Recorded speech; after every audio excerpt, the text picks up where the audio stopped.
बहुरी किन्नी कौशलपति पूजा, जानी इस संभाव ना दूजा। किन्नी चोरी कर विनय बढ़ाई, कहीं निज भाग्य विभव बहुत आई। फिर उन्होंने कौशलाधीश राजा दशरथ जी की पूजा उन्हें ईश महादेव जी के समान जानकर कि कोई दूसरा भाव ना था। तदनंतर उनके संबंध से अपने भाग्य और विभव के विस्तारों की सराहना करके हाथ जोड़कर विनती और बड़ाई की। पूजे भूपति सकल बराते, समधि सम सादर सब भाते। आसन उचित दिए सबु काहू, कहो कहो सुख एक उछाओ। राजा जनक जी ने सब बरातियों को समधि दशरथ जी के समान ही सब प्रकार से आदरपूर्वक पूजन किया और सब किसी को उचित आसन दिए।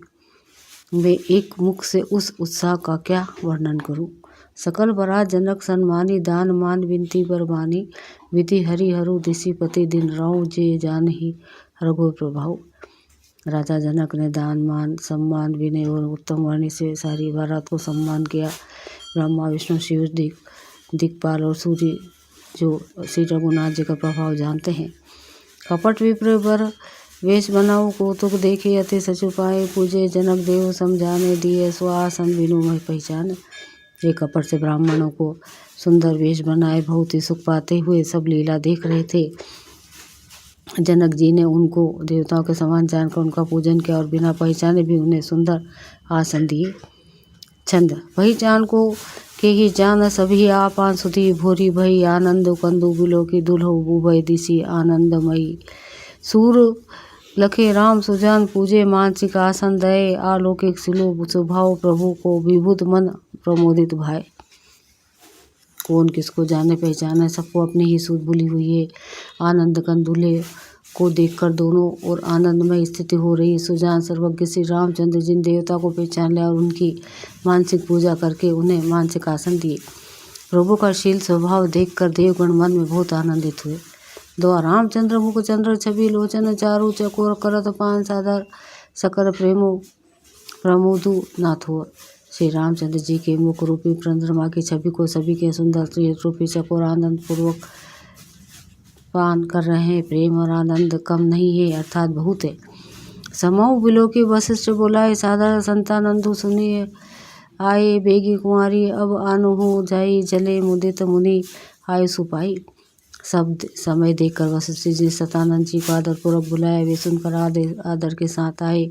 वशिष्ठ जी ने कहा, अब जाकर राजकुमारी को शीघ्र ले आइए। मुनि की आज्ञा पाकर प्रसन्न होकर चले। रानी सुनी उपरोहित बानी, प्रमोदित सखिन्य समेत सयानी। विप्र वधु कुल वृद्ध बोलाई, करी कुल रीति सुमंगल गाई।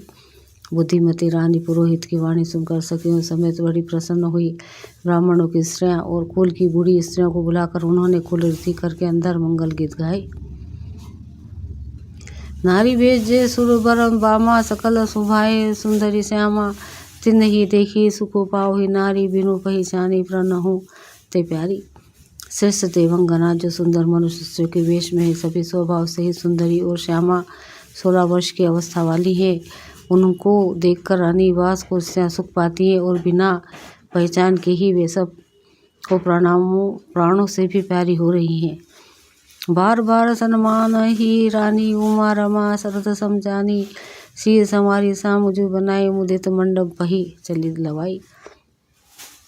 उन्हें पार्वती लक्ष्मी और सरस्वती के समान जानकर रानी बार बार उनका सम्मान करती। रानीवास की स्त्रियां और सखियां सीता जी का श्रृंगार करके मंडली बनाकर प्रसन्न होकर उन्हें मंडप में लेवा चली।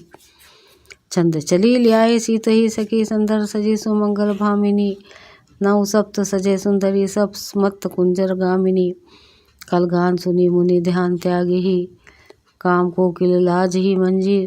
नूपुर कलिंद कंगन ताल गति बर बाज ही।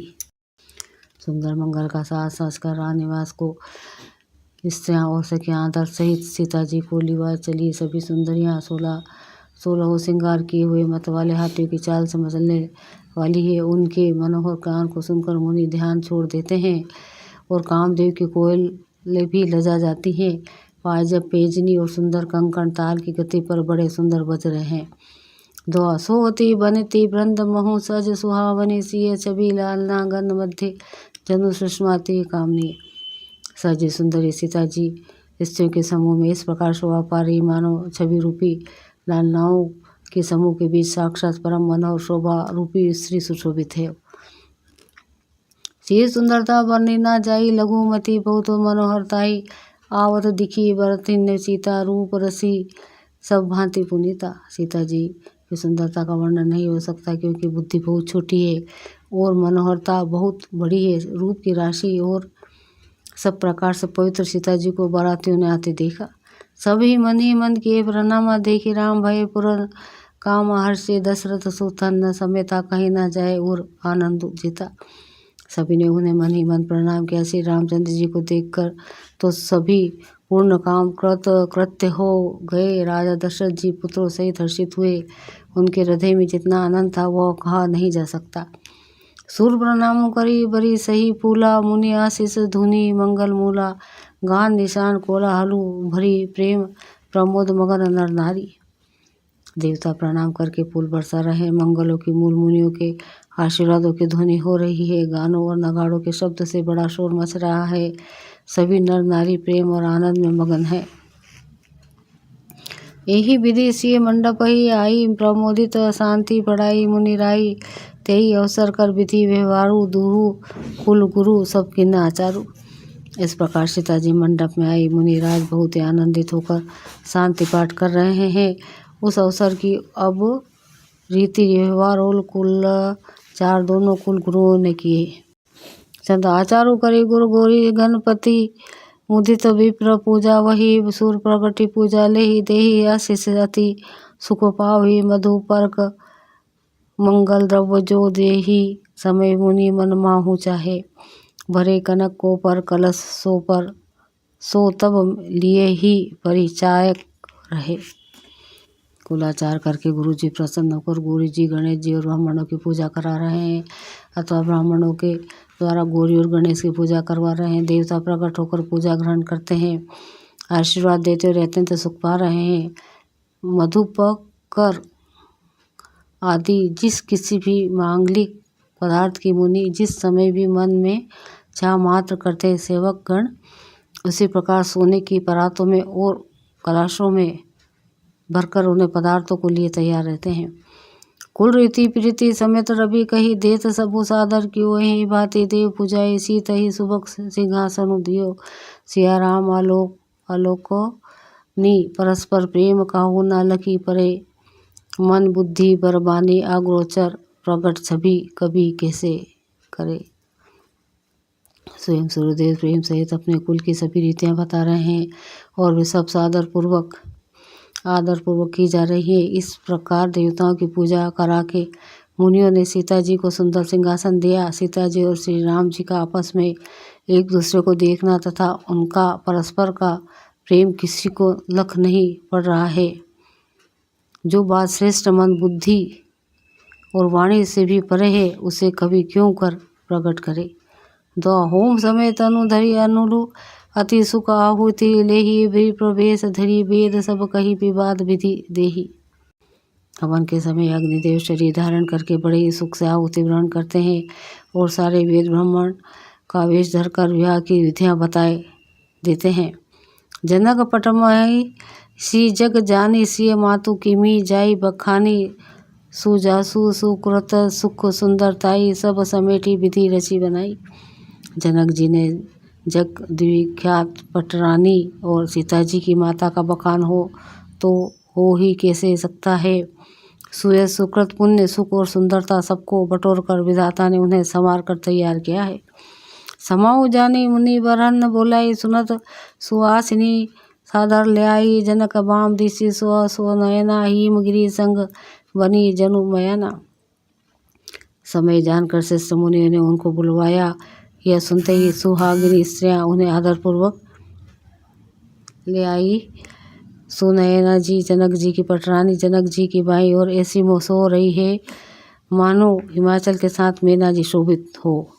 कनक कलश मणि कोपर सूरे रूरे, सूची सुगंध मंगल जल पूरे, निज कर मुदित राय अरु रानी, धरे राम के आगे आनी। पवित्र सुगंधित और मंगल जल से भरे कलेश, सोने के कलश और मणियों के सुंदर पराते राजा और रानी ने आनंदित होकर अपने हाथों से लाकर श्री रामचंद्र जी के आगे रखी। पढ़ी वेद पुनि मुनि मंगल बानी गगन सुमन झरी अवसरु जानी बरु बिलोकी दंपति अनुरागे पाए पुनित पखारन लागे।